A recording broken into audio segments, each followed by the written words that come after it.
I'm the Chief Executive Officer of Kallik. Just a few moments on who Kallik are. We are a market-leading organisation. We partner with some of the biggest companies in the world, some of the brands. And what we really do is we help these organisations transform their artwork management and labelling process as part of their supply chain.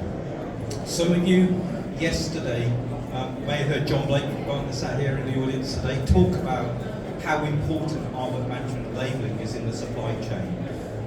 I didn't used to work in labelling. I joined the labelling sort of business about 5-6 years ago. I remember before that, I just used to think when I went out that every product I picked up, all the labelling worked perfectly. I came and joined the industry, and I was shocked to hear how many manual processes operate, how many mistakes are made, and it's something that I think is really critical for leaders like yourselves to fully embrace in terms of how much value you can really derive from that. The power of what we're going to talk about today is really how digital platforms can really help you transform that business. So I'm going to hand over now to Joe from Kenvue, who will talk about the journey that Kenvue have gone through and how they've transformed this part of their business. Thank you, Joe. All right. Good afternoon, everybody. My name is Joe Konopka. I am from Kenvue. I'm part of our end-to-end digital transformation group, so my job is to really connect dots across the entire organization and really make things happen, right? A lot of times we go to all these booths and we see all these cool things and we want to go back, but how do you make it real? How do you do practical implementations of this type of work? We'll walk through what really became a digital transformation story, right? It's never, and I think we all know this, right? It's never as simple as just putting a new system in, right? There's process, there's all sorts of things, and we'll run through a case study as well. Kenvue, you may not know, we were previously part of Johnson & Johnson Consumer Health. We were spun out about 2 years ago. We have lots of iconic brands and iconic products that 1.2 billion people use daily. Let's start with the key elements of a successful AI digital transformation. Just like Agile, just like system implementations of the past, do we really know the problem we're trying to solve? So many times people would come to me and say, I can't find this piece of art, or why does it take so long, or why do I have so many regulatory people? We'll talk through that. Vision. What is the bold transformational vision? We did not want this just to be a simple system A to system B replacement. We wanted to make sure that we were ultimately adding accretive value to the company. Digitization. You can't just add a new system. Data, process, and then lastly, ways of working. If you don't have that mindset, if you don't implement new ways of working, you're not going to get the results that you really want. So for us, it started with really hard to find information, right? We were going through a switch from J&J to Kenvue. We had to update every single label with the new manufactured by our new corporate address. And it was very hard and really tribal to figure out what are my current labels, what's on the market today. Complicated manual processes, long durations, and many rework cycles. We're talking 8 to 10 rework cycles on a regular basis. We came up with a bold vision, right? We wanted to make sure we were accelerating innovation. We didn't want to just make this process better for the sake of making it better, but how do we actually make sure we can now get to market faster, holistically, have better compliance, etc. We wanted to make sure we reduced rework and manual interventions across the board. And lastly, we really wanted to envision an end-to-end digitized process, right? Physical and digital labeling has to be synchronized. Digital labeling is continuing to grow, right? Whether it be on e-commerce websites, making sure that when you make an update that's synchronized across your Amazons, your Walmarts, but also now certain markets like Turkey is requiring you to have product leaflets on the website, right? So how do you make sure these things stay in sync at all times? The vision on the slide was really, we wanted to make sure that we had a digital search, right? The number one thing when we interviewed all of our regulatory users was, how can I in 1 second find what's the current label on the market today for insert brand, insert market, right? And we have a very large portfolio. We wanted to have an approved content library. What am I allowed to say on the label? What am I actually saying on the label? Can I use similar labels, right? So much capability and so much opportunity if you have that approved content library. We'll talk through how we did that. The content digital shelf automation was really important to us. We actually had people that would take the label and then send it to an agency, and they would type the 6 pieces of data, and then we would send it to somebody else and they would put it up on Amazon. We wanted to solve that problem. And then lastly, marketing can be a fickle bunch, right? They always want to know, what might this look like? And they were putting what might this look like through our regulated process? We wanted to move preview all the way up front. What might this claim look like on this label? Would it work, right? Do you like it, do you not like it? Let's fail fast versus going through an expensive hard work process to get there.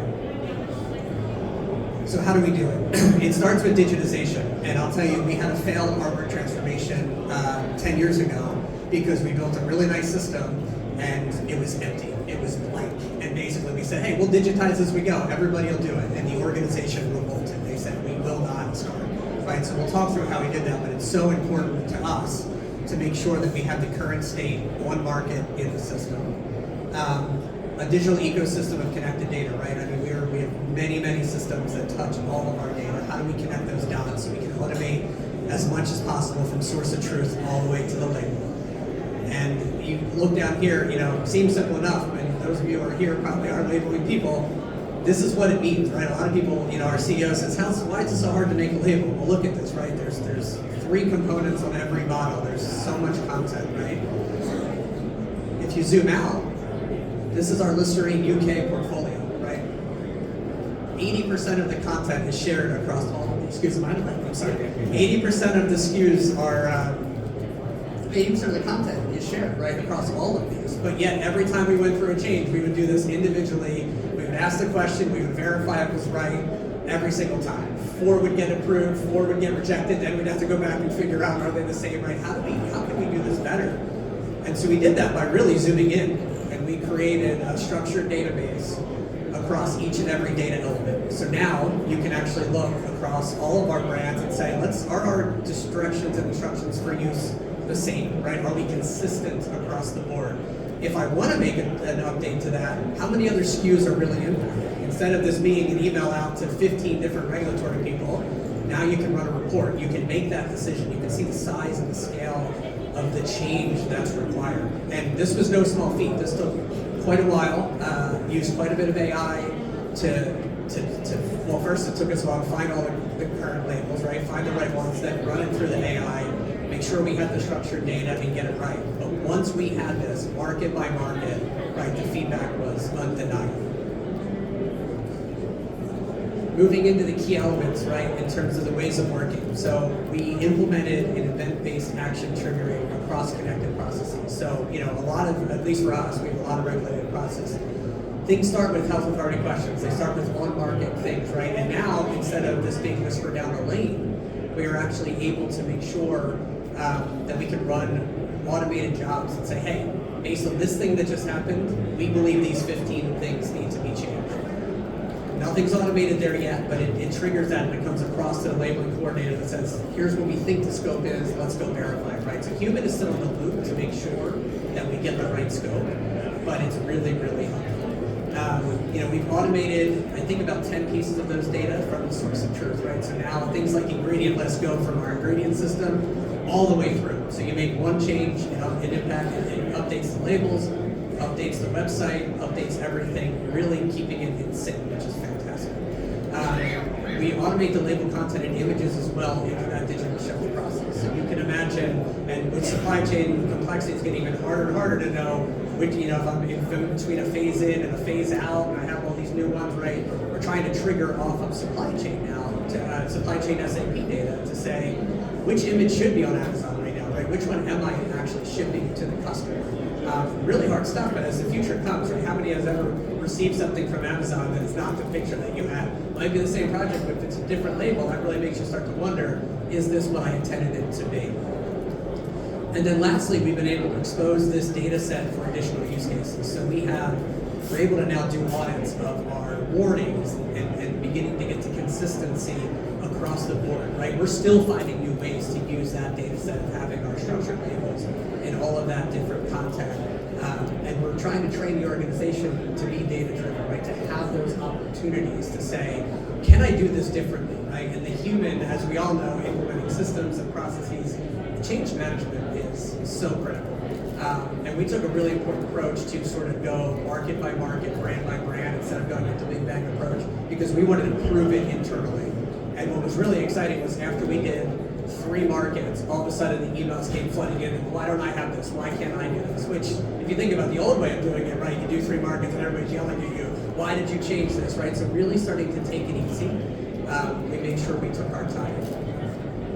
So moving into a very quick case study, you can imagine needing to change size of a package, right? So high effort, trying to find the same things. What we were able to do with this, and I'll actually jump ahead for 1 second between the two, same carton, but we had 12 instead of 24 capsules, right? We were able to do that 95% faster because of all of the same content. Right now it's as simple as copy, paste, make your change, right? And we're really driving within the organization. You only have to review what has changed, right? So now you're able to look at an overlay of the two labels and say, what has actually changed, what was supposed to change, and is that correct? And in this case, you change the 12 to the 24, you change your component code, change UPC, change 2D matrix, that's it.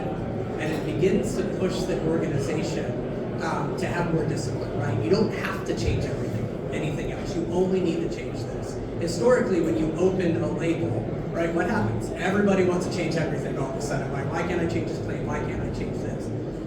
And I'll tell you, for us, people became afraid of the labeling process. Nobody wanted to change anything because of how hard it was, right? And so we started asking, well, what if it wasn't that hard? Could you make more changes? Could we be more dynamic? Could we be more agile? Could we do it within different batches if we're running out, right? And if you can have trust that you're not going to break something else, you're not going to make an unintended error, absolutely you can. If you don't have that trust, right, then it's going to be back to kind of blocking things. And then the more you block changes, the more every time you make a change, everybody wants to make all of their changes, right? So that's kind of how we're trying to drive a more disciplined process across the board. And having those metrics and reports, right now we're able to have brand level reports of content reuse, right? We're able to escalate to people's managers if they're changing standardized content to be something else. It doesn't mean you can't do it, but it does mean let's have visibility into that and observability into what's changing. Why was that error introduced if it was, or why was an unintended change made?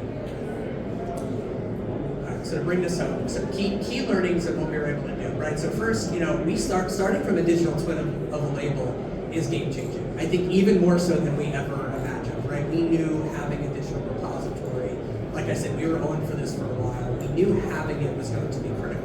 But as I said with some of these other use cases, we keep finding more and more and more. Even something as simple as having some of your content available can help make Amazon search better, right? And the better you are in the Amazon search with extra metadata, now sync to your label, the more sales you're going to get. You're going to end up higher on there, right? Those are things that our marketers said, oh wow, if I have access to all this data, now I can check more parameters in the Amazon search.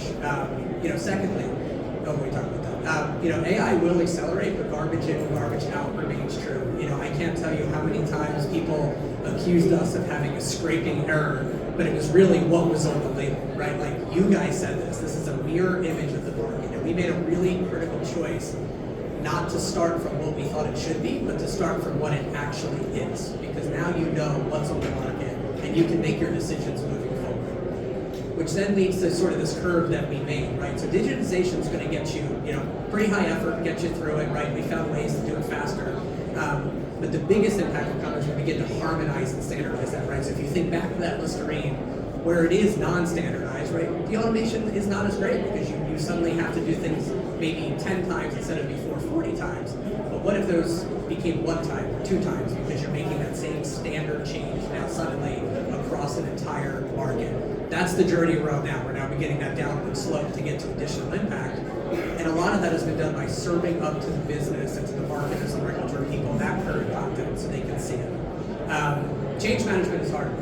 We know that. In some cases, and this is my own sort of belief on digital transformation, everybody believes it's going to be easy. It may not be easier, it's just going to be different, right? This data is critical for so many reasons. But people need to keep it up to date, right? So we started to tie this system and tie our data into the same master data principles of data quality, right? Because if we did all this work and now people don't maintain the brief, it's all for nothing, right? So we have data quality rules that are constantly running in the back end. The digital mindset shift is necessary, right? I'll tell you, we struggle still in ways with regulatory, right? Because people want to work the only way. And so what we do is we have what we call a concierge service, where if somebody they believe there's a better way, they need a little bit of hand-holding, we do the hand-holding with them. Because we want to be able to help them see the power of this versus being scared of the new way of doing it, right? A lot of times with these systems, it's how it makes you feel. And if it makes you feel anxious, they're not going to want to do it. But if they feel protected along the way, then it's going to be great. Which leads to that last piece, right? Digital transformation is a journey, not a project, right? So we have so many ambitions now to continue to use this data to do AI reviews, and how can we start to reduce regulatory more, right? And keeping human in the loop at all times, but how can we now start to do similarity checks across, right? To say, hey, this label looks different than this label. I'm not saying it's wrong, but this is an anomaly that you should check out, right? Now that we have this data, we are super excited to begin to continue the journey. So with that, thank you. Any parting words, Gurdip? Thank you, Joe.